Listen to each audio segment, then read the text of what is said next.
At Maverick Public Relations, growing your influence is their specialty.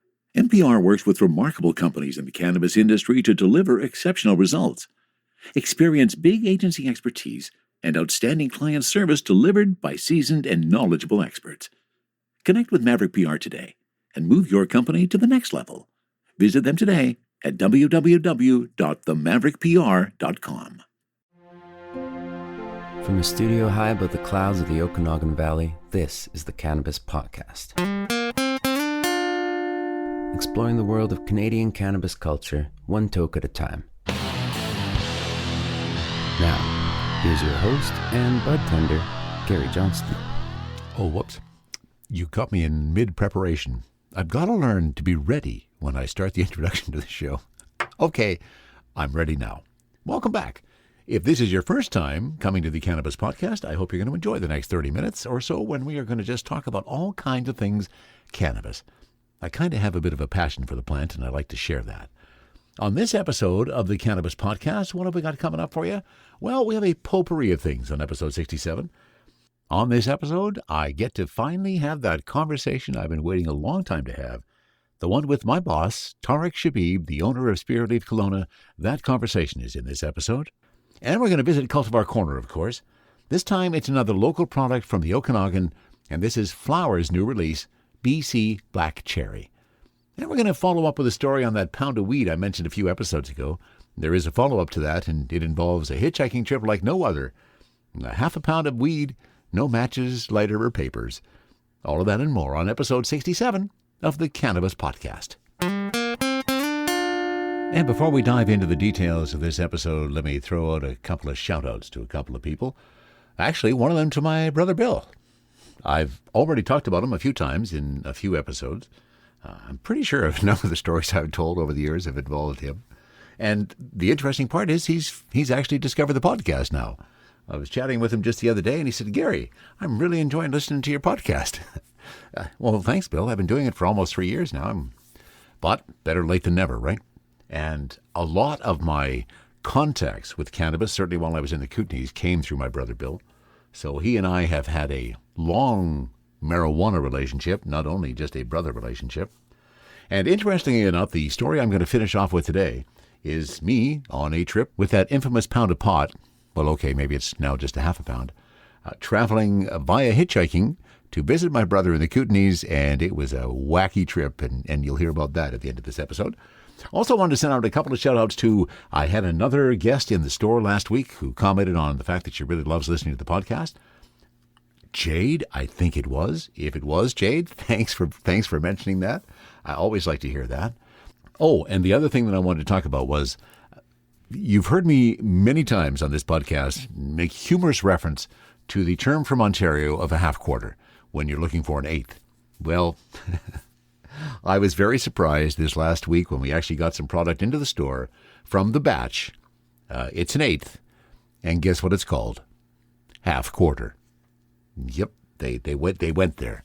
They went all the way down the path. A product literally called a half quarter, and it's an eighth of cannabis from the batch. So I guess we knew that was going to happen at some point, and it finally did. I have been looking forward to this next conversation for a long time. I've known Tarek Shbib for almost 2 years now, and had long discussions with him about working at the Spiritleaf store in Kelowna while he was waiting for his license, and the store sat empty for what appeared to be the longest time. And then the store finally did open. I went to work for him, and we had intended to have this conversation a long time ago, but we were just too busy with both of us working in the store. And now things have kind of changed. As you know, I've taken on the manager's role, and that's allowed Tarek to kind of step back into the owner's role a bit more. And that meant we actually found an opportunity to have a discussion about how we got to where we are today. And we're going to pick up the conversation right after I have welcomed Tarek to the Cannabis Podcast. Yeah, it's great to be on, finally. Yeah, exactly. Finally, it's taken a while to work it out between our two schedules, mostly because we're both busy at the store. But thanks for taking some time, Tarek. I've been wanting to find out more about your story, and now's the opportunity, and we can share it with some others as well. So, you're not from the Okanagan, right? Where are you from? Well, I'm originally from out east in Montreal. That's what I thought. So, yeah, so I grew out there. Okay. And I only moved to BC when I was 15. Oh, okay. That's when you came here. And right to Kelowna? Yeah, right to Kelowna. My family just kind of wanted a change from the weather there, really. Okay. Out east, and just kind of a refresh. Yeah. And it was a really great decision. Yeah, absolutely. You certainly get far less winter here than you did there.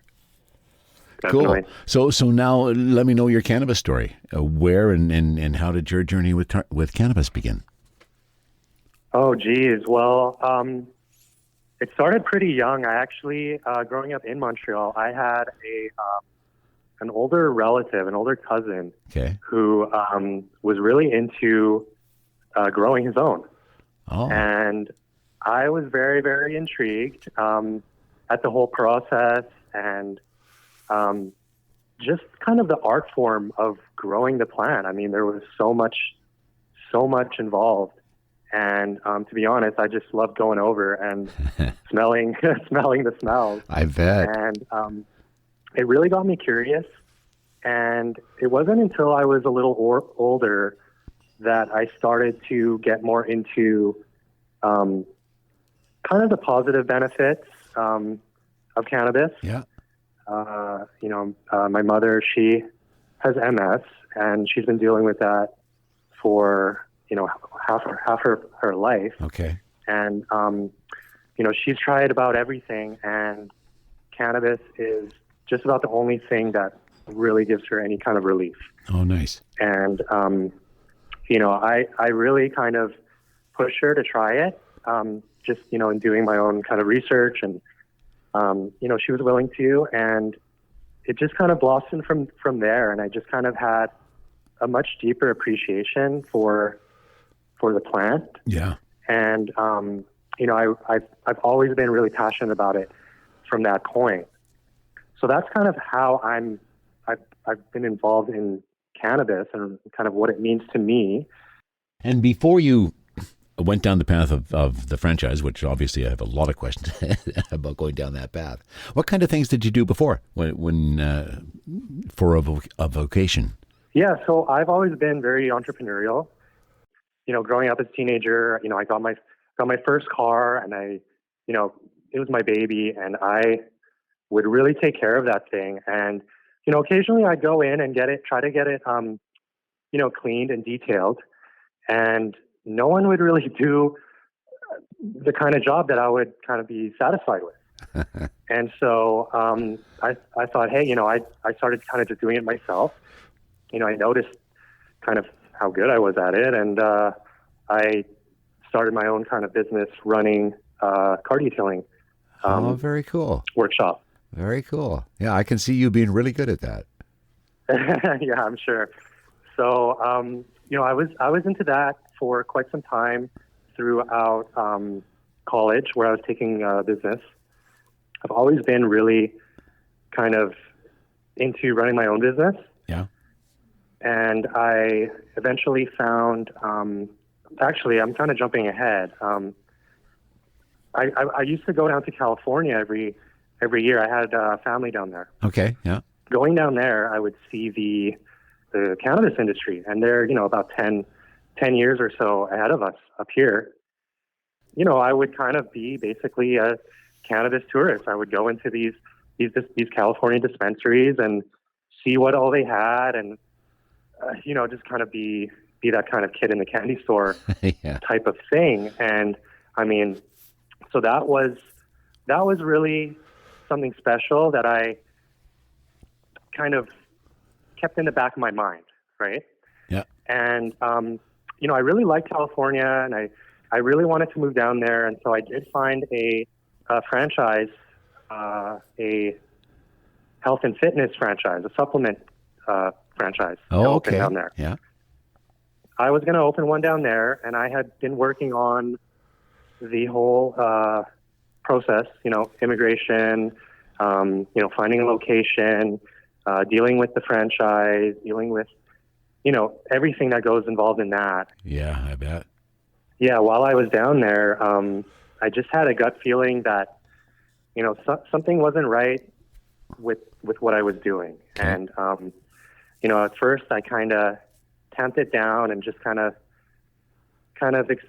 told myself it was just normal and, just kind of the nerves of it all. And, I was down there, kind of finalizing everything, and I was just on the computer, and it was late at night, and I decided to just, the buzz around legalization in Canada was starting. Okay. Yeah. This was in, 2017, December, November, October, around there. The year before legalization. Yeah. So the buzz was starting, and so I just kind of did a Google search, really. I saw an ad for Spiritleaf, and they were advertising for franchise opportunities. And I was there, and I kind of looked into it, and I clicked the link, and I saw, here's Spiritleaf, and kind of followed their story. And I was immediately attracted to their name and their marketing, and their kind of brand presence was really strong for a company that wasn't even established yet. Yeah, true enough. And so I basically, from California, I phoned the franchise, and I spoke to Darren, the CEO, and we hit it off, and he invited me to go to Calgary to meet. And I flew straight from California to Calgary, and 5 minutes in, I knew that this was the opportunity that was waiting for me. And so immediately just kind of took a 180 from the decision to move to California and all that. So, that's so cool. See, I didn't know that part of the story, and that adds a whole lot of texture to it. Definitely. Yeah, very cool. So it was the stuff that Darren was building with Spiritleaf that really attracted you when that became an opportunity. Yeah, definitely. I mean, what attracted me was kind of his experience with Watch It and with franchising already. Franchising is really quite something. I mean, it's one thing to be able to, open one store, but it's something totally entirely, more complex to manage, 50, 60, 70, 80 stores, and give them support. So knowing that he had, 20 stores across Canada with the Watch It brand, that really was a huge appeal, as well as Spiritleaf being the only cannabis franchise that was allowed into the Canadian Franchise Association, which gave it a lot of credibility. Yeah, certainly. Okay, very cool. Excellent. As anybody who's listened to the podcast knows, obtaining a retail cannabis license in BC is not quick. And the experience you went through, Tarek, to me just demonstrates that it really truly does move at a glacial pace. Oh, yeah. That had to have been so frustrating for you. So first of all, how long did it actually take once you put in the application for the license before you finally got it? Oh, geez. That must have taken just over a year. Just over a year. Yeah, and I mean, that was just the one step. I had established the business in December 2017. So wow. I mean, that wasn't quite the application process.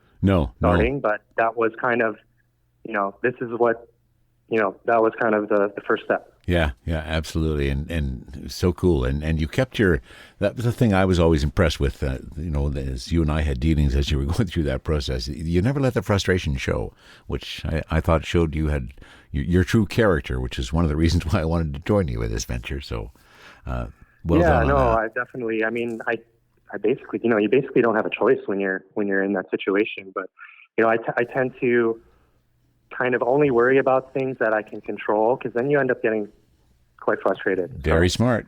Yeah, I learned that lesson a few years ago, and it's an important lesson to learn. So now let's go back. You went through all that time. The day you got the license, what happened that day, and how did you feel? Oh man, that takes me back. That was March 31st last year, and obviously, COVID and that was kind of just starting, right? Yeah. And you say I didn't show much frustration, but that was really kind of nerve wracking because of all the uncertainty Yeah.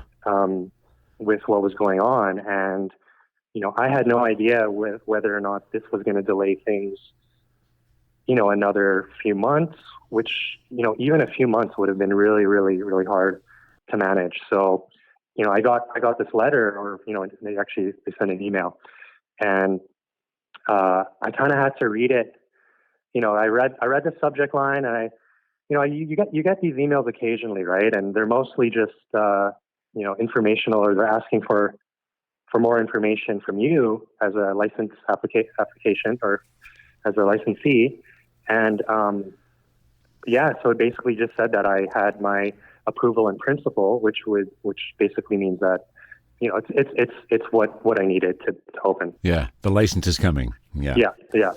And so I was ecstatic. I mean, it was like a big relief for all the work and all the time spent. Because there was no certainty until I got that letter. Really, it was all up in the air until then. Yeah, that made it real. Yeah, exactly. Up to that point, it had all been virtual, for lack of a better term. Yeah, and then it suddenly became real. So okay, we're coming up to. So it was May 15th last year. Store finally opens, as you already say. You opened a cannabis store in the middle of a pandemic. How did you feel finally seeing those doors open and some income finally start to roll in? Oh, amazing. I mean, like we opened with a bang. I mean, it was great. Such a good feeling to get that kind of reception when we had all our, new customers coming in and seeing the beautiful store for the first time and giving the feedback. Like it all, it all made it worth it. Definitely. Basically from May 15th, from that first date, we have just been, killing it. So it's been great. Yeah, excellent. Any surprises for you after the store opened? Things that perhaps you didn't anticipate? Any surprises? I mean, we've had some funny things happen in the store, but generally I feel like our customers are great. Like Yeah. I'm quite surprised with how lovely all our customers are. It's been a pleasure to serve them. And well, I mean, it's retail, and you never know how it's going to be. No, it's true. But yeah, we've really kind of been able to kind of make an impact with the community. I feel really kind of be a homey place where people can feel comfortable. That's kind of what I set out to do, and I think we've done that. Yeah, excellent. So in Kelowna, we're I think what up to about there's 10 stores now, something like that. How do you feel, Tarek, with the future when all 20 licensed stores are open here? Yeah, I mean it is a concern, I suppose, as far as how well each store is going to do in its location. Yeah. But I invite the competition. I think it's good for innovation. I think it's good for kind of keeping us on the ball, keeping us wanting to do better every day. So I look forward to it. That's a good approach. Here we are. We're coming up to I guess October 17th this year marks the end of year 3 of legalization, and the legislation is up for review. You have an opportunity to speak to the committee and offer some considerations. What do you think are some things that should be looked at for change? Oh, geez. Well, there's quite a bit. I mean, the government has come a long way from October 17, 2018. Let's just say that. We've seen a lot of progress. I still think there's a lot that needs to be done in terms of educating the public about, the differences between the legal industry and the not so legal industry. And also, there's obviously the issues that, we discuss all the time, like the packaging is another major one, the labeling. One of the things that I was really impressed with in California was that they have more freedom to kind of, show their brand, show different colors, different logos, different ways of packaging, beautiful glass jars, or, different styles of packaging. Like it just allows a lot more freedom for the LPs to distinguish themselves, especially since we're not able to really show the cannabis before it's sold. I know, and or even talk about it or promote it or. Yeah, so I think that needs to be addressed. Yeah, I agree.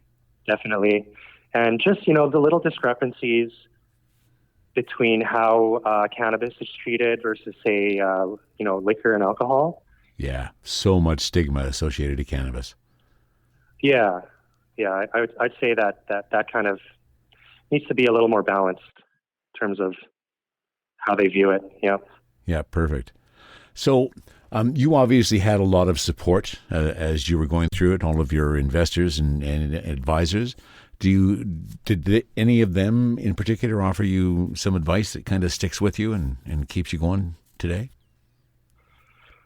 Let's see. I mean, the rest of the Okanagan Spiritleaf team has been monumental in supporting me and each other. I mean, we talk all the time. We're very involved, and we all kind of care about each of our stores and how they do and how customers see us. And I think that really kind of strengthens the brand, and it strengthens our individual stores as well. So I would definitely say that they've been invaluable to our success, really. Yeah, nice. On a slightly different topic, you're about to become a father soon. How are you feeling about that?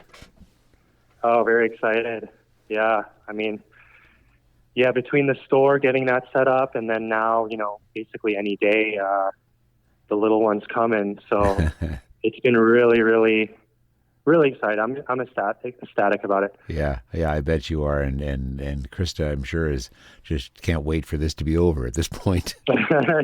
Yeah, she's eager, definitely. Yeah, no doubt. I think that's what happens to every prospective mother-to-be.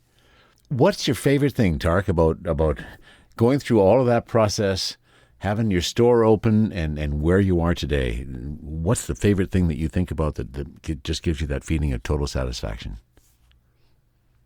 Honestly, delivery day is just, it never gets old. It's so exciting every week. We bring in new stuff. We have all our regulars come and, check out what's new, what's fresh. It just never gets old. I mean, every week we get a new product, better product, cheaper product. What's better than that, really? Yeah, it's true. No, I have to agree with you. Excellent. So thanks for taking some time and finally telling me your story, Tarek. Of course. It was a pleasure. I'm glad to.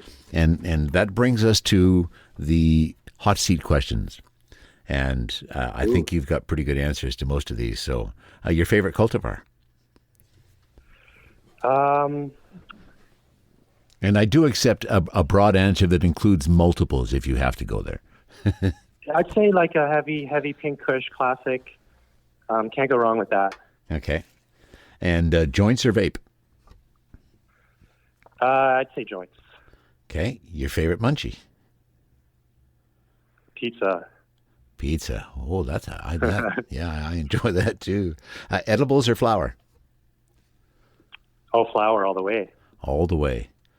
And all the way. Do you have a name for a running joint? Oh, geez. I mean, we used to call it a canoe. Okay. I mean, that's classic. Yeah. That is classic. And another one, I thought it might have come up when you were in Montreal, because that's where I've heard it from, was White Rabbit, also referred to there. Oh, I haven't heard that one. And do you have a particular term for a 3.5 gram package? I just usually call it an eighth. Okay, which is a standard BC Yeah. term. Perfect. Yeah, we haven't quite done the half quarter yet. Yeah, no, that's I still get a chuckle every time someone calls it a half quarter. Right. Well, we will leave it there, Tarek. Thank you so much for your time today, and enjoy the rest of the day. And give my best to Krista. Awesome, Gary. Appreciate it. Had a lot of fun on here. And just an update to this story: Tarek and Krista welcomed their new baby boy Asher to the world at 4:25 a.m. this last Wednesday. Are you ready for liftoff? Don't miss Canada's #1 cannabis conference and trade show, Lift & Co Expo, coming this May 12 to 15 to Metro Toronto Convention Centre. Level up your industry intel at the Lift Cannabis Business Conference.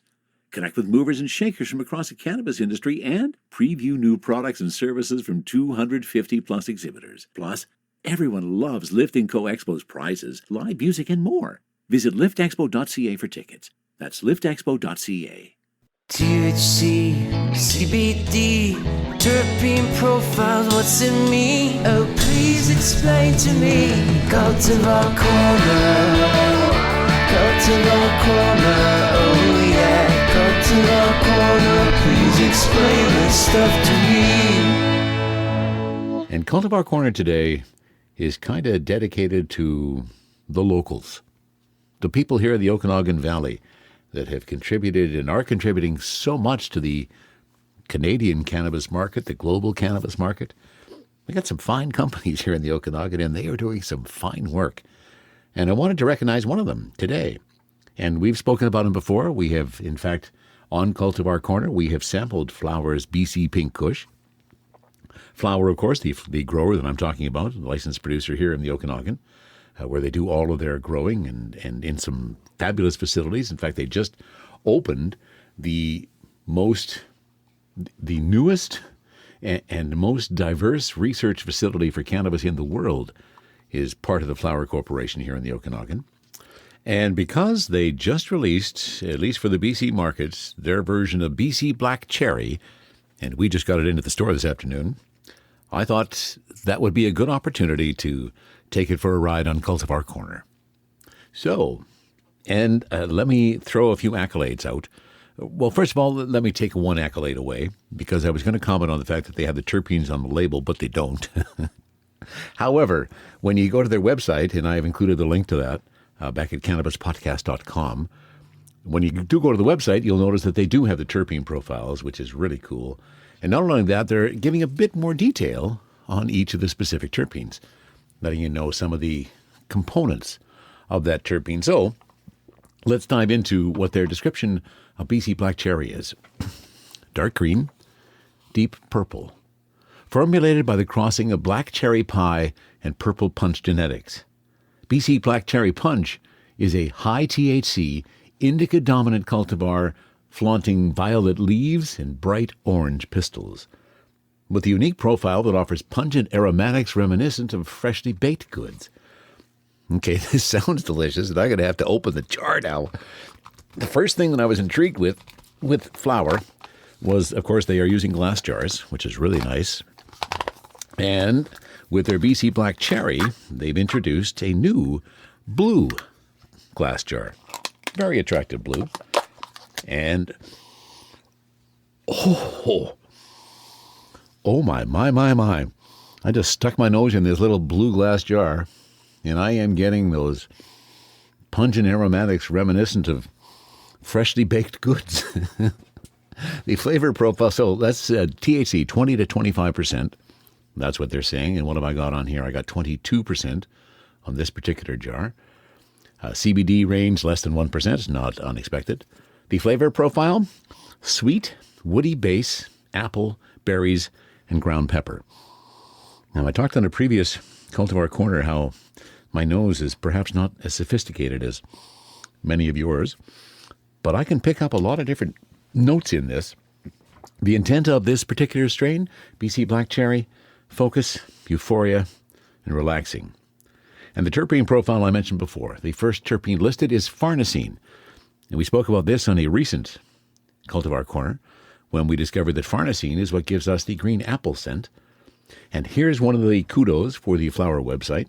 When you click on the particular terpene of farnesene, it gives you a little bit more aromas to look for. Apples, ginger, and turmeric. Now, I know there's some debate about whether it's turmeric or turmeric, but there's an R right after the U, so I guess that's why I say turmeric. Now, can I pick any of that up? A little of the green apple, perhaps. I don't think I'm getting any of the ginger or any of the turmeric in there. And then I go to the next terpene listed, and there's 3 of them. Limonene is the next one that they list, aromas to look for. Not a surprise. Lemon rind, orange rind, and juniper. Okay, that just sounded weird. Okay, I'm getting some lemon notes there. I can kind of imagine a lemon rind in my face. And the third terpene that is listed is caryophyllene. So aromas to look for: black pepper, basil, oregano, cinnamon, and clove.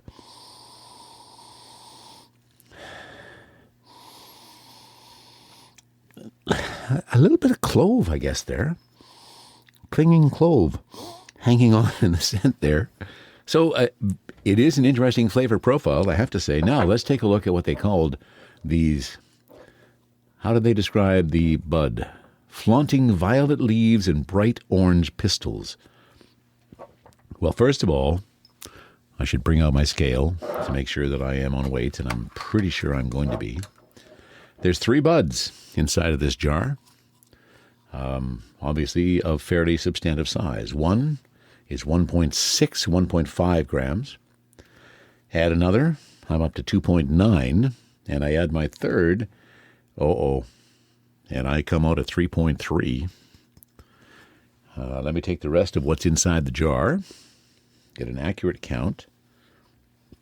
I would like to see, and you can take this as an encouragement, I would like to see more and more LPs overweigh their packaging so that by the time it gets to us, we don't have to deal with this, because it's a little disappointing to see 3.4 instead of 3.5. When was this packaged? This was packaged on January 28th, so within the last month, actually within just the last 2 or 3 weeks. So I shouldn't have lost a lot to weight, but of course there is that deviance. Health Canada does allow that.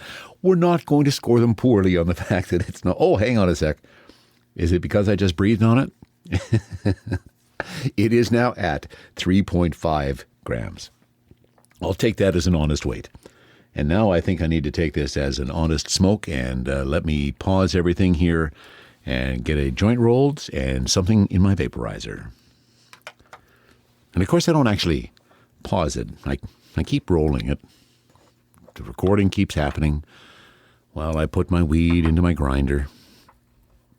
I'm really hopeful for, and I've said this before when I choose particular cultivars, I didn't have a really good sleep last night. I'm not sure why. I usually sleep really well. I have no problem getting to sleep, but for some reason it was a struggle to sleep last night. And so I am really hoping for a solid indica to send me to Never Never Land tonight. And I'm hoping that BC Black Cherry will be the vehicle to get me there. The flowers are very, very well trimmed. Oh, yeah. I do get her whole concept of the baked goods.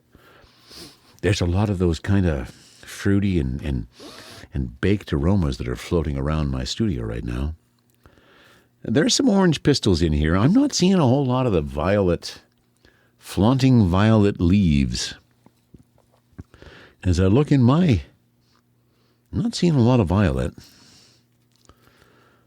I'm seeing a lot of orange pistils. There is an awful lot of orange pistils in there, in both these 2 big buds. And as I say, one of the buds is like 1.6 and the other is 1.6 or 7. So that's impressive. I have something ready to roll into a joint. Let me get something ready for the vaporizer now. Well, I guess I'll roll the joint and then we'll know that it's ready. And I'm hoping for a big, big bang from Flowr. I like Flowr's BC Pink Kush. I thought it was a very nice indica, very nice introduction to the Okanagan for the rest of Canada, with Flowr's BC Pink Kush. Has been their premier strain since they started. Certainly one we have sold a lot of. Now really excited to have BC Black Cherry in the mix. Even more excited once I get some of this into my system.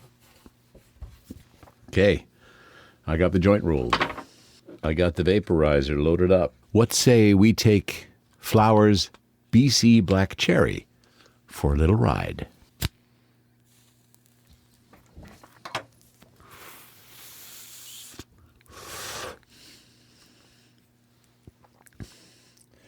Now I'm really struggling to pick up the flavor notes from smoking the joint.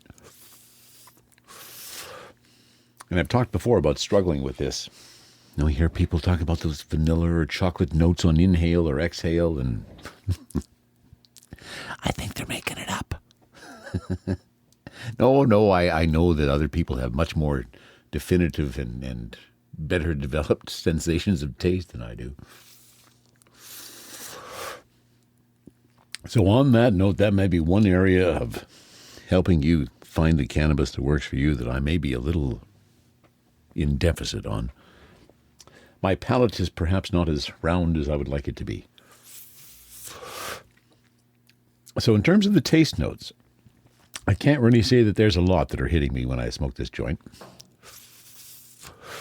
I will say the ash is nice and white and clean. It's hanging on nicely. It's pleasant, definitely not harsh. So this is really fresh, as we say, packaged just within the last couple of weeks, actually, which is really nice to see in this industry too. And now the big question: is Flowr's BC Black Cherry going to be an indica that gives me that wham of euphoria and then just settles right into a nice little body stone, or is this going to be a creeper? Is this going to be one that I'm going to shut the recording down, sit back, turn on some tunes, and suddenly go, holy crap, am I stoned? We'll find out. That's number, 3 or 4. Anytime I start having trouble counting the number of hits I've had is and can be a pretty good indication that I am starting to get a buzz. I like the taste. I can start to feel a little bit of happy eyes going on. It's definitely more of a creeper. It's not a wham like, and I guess that's it. It's the sativa leaning hybrids that just go wham and smack me in the eyes. So there's no smacking going on here. But a very nice, pleasant high is building. Really enjoy the taste. And speaking of taste, before I go too much further, let me power up my delightful new little crafty and get the taste of BC Black Cherry through the vaporizer. That'll just take a moment or two to warm up. It's not as big as a buzz as with the Mighty, but I think you'll still hear it in the background. And when that's ready, we'll take a hit on that as I continue to puff on the joint. And realize there could be just a touch of not giving the full effect because I am recording this, and I don't want to have you just listening to dead air, as we call it. That big space in between the words I say that has no particular purpose, no dramatic effect. That's dead air. And as somebody who has been working in audio most of my life, dead air is just something you want to try to avoid. But maybe I should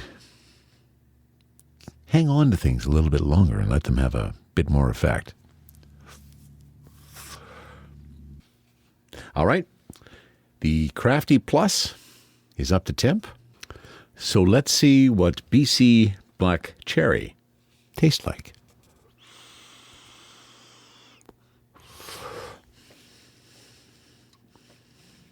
Oh, there's some of those baked goods references that we talked about earlier. Can I pick up any of the fruit notes on that? A little of the green apple. A little of that clove that I kind of picked up in the scent before.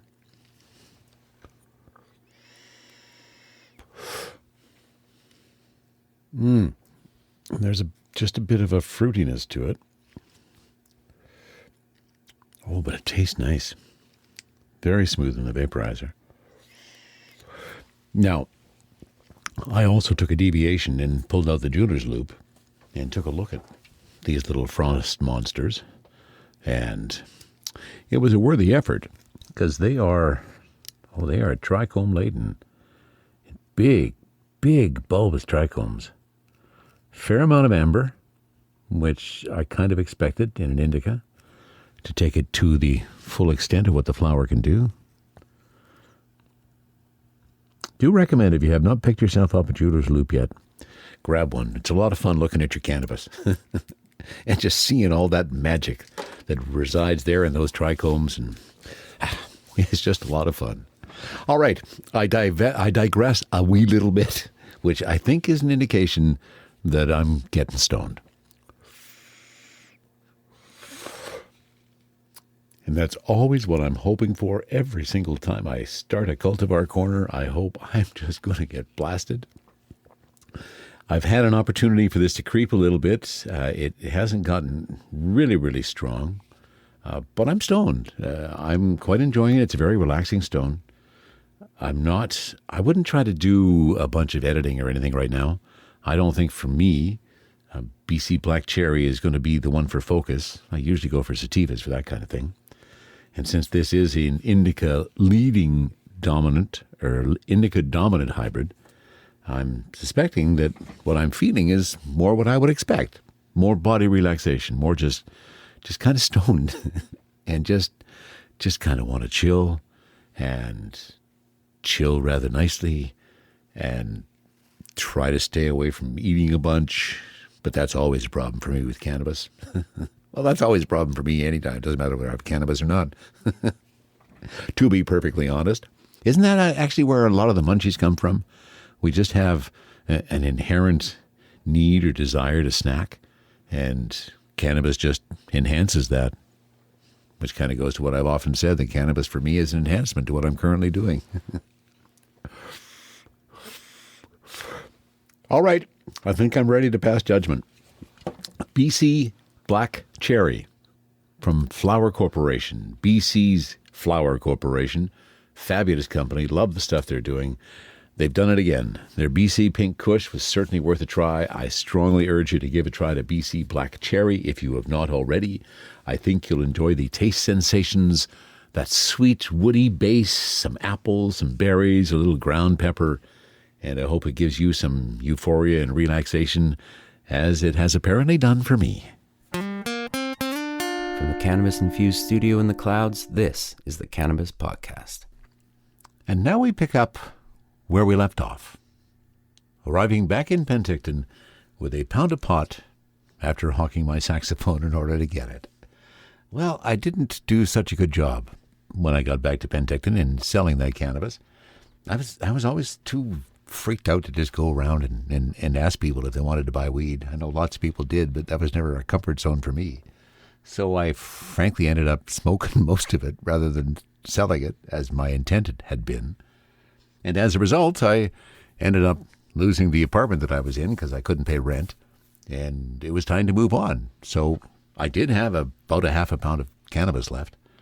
And this is where kind of my brother comes into the picture, as I mentioned at the beginning of the episode. He was living in the Kootenays at that time, and I thought, well, okay, I've got nowhere to go right now. I'm going to go crash with him for a bit and see what's happening over in Nelson. So I took off hitchhiking, which is what you did back then. That is how you moved. Now, a bit more background. Because I hadn't sold any of that cannabis, I literally had no money. I think I maybe had 10 cents in my pocket. So I'm on the road, ready to hitchhike. I've got this pound of pot, but I don't have any papers, I don't have any matches, and I don't have a lighter with me, so I can't smoke any of it while I'm going on this, as it turns out, rather interesting trip. I'm at the edge of Penticton. Truck pulls over. Actually, not too long. I'd only been there for maybe half an hour, 45 minutes. I thought, oh, fabulous. And he said he was going all the way. Got in the truck, and we went down the road maybe another hour or so. And I still don't understand why he did what he did. No, I guess it was a mechanical breakdown, wasn't it?